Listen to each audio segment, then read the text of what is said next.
జై శ్రీరామ్. మనం ప్రతిరోజు ఒక అంశం తీసుకొని చెప్పి మళ్ళీ ఆ అధ్యాయంలో లాభం కోసం చెప్పుకోవడం జరుగుతుంది. ఈ రోజు మన ఆర్షడ్ వర్గాల్లో అయినటువంటి రెండోది అయినటువంటి కోపం.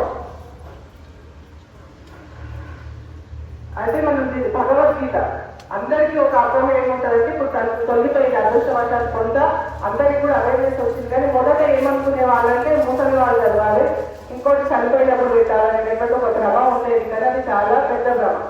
మరి భగవద్గీత ఎందుకు నేర్చుకోవాలి అంటే, మనం ఒక వస్తువు కొంటాం, ఒక రిఫ్రిజిరేటర్ కొంటాం, దాని వెనకాల ఒక మాన్యువల్ ఇస్తారు.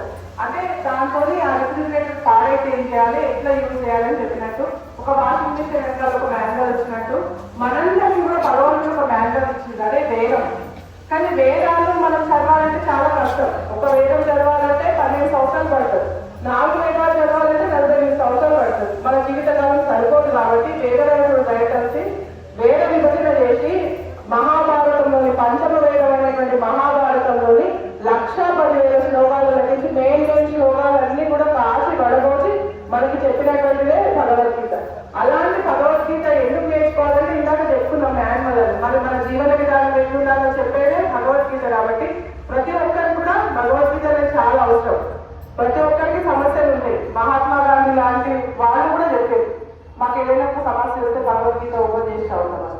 మరి భగవద్గీత ఏం నేర్పిస్తుంది అంటే, అరిషడ్ వర్గాలను ఎలా జయించాలి అంటే, కామము అంటే కోరికల్ని, క్రోధము అంటే కోపాన్ని, మోహం అంటే మనకున్నటువంటి మోహాన్ని, మదం అంటే అహంకారాన్ని, మాత్సర్యం అంటే అసూయ, ఈ 6 కూడా ఎట్లా తొలగించుకోవాలో మనకి భగవద్గీత ఇస్తుంది. దీన్ని చెప్పుకున్నాం. ఆహార విహారాల గురించి, నిద్ర గురించి కూడా చెప్పేది ఒక భగవద్గీత గ్రంథం అనే అనుకోవచ్చు. ఎందుకంటే ఏ గ్రంథంలో కూడా జీవన విధానం గురించి లేదు. కాబట్టి ఆ అందుకోసం మనం అందరం కూడా భగవద్గీత చదవాలి. ఇవాళ తీసుకునేటువంటి అంశం కోపం. మనందరికీ కూడా కోపం వస్తుంది. కానీ ఎందుకు వస్తుంది అనేటటువంటి కారణం ఎవరం అన్వేషించారు.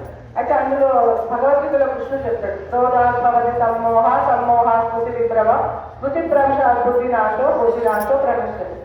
ఈ కోపం రావడానికి కారణం ముందు శ్లోకంలో చెప్తాడు, ధ్యాయతో విషయాంతో సహా సంగస్తేషు పదాయతే సంఘా సంజాయతే కామః కామాత్ క్రోధోపి జయతి. అంటే కోపం ఎందుకు వస్తుందంటే, మనకి కోరికలు నెరవేరినప్పుడు ఏమవుతుంది, దాని మీద చాలా వ్యామోహం వస్తుంది.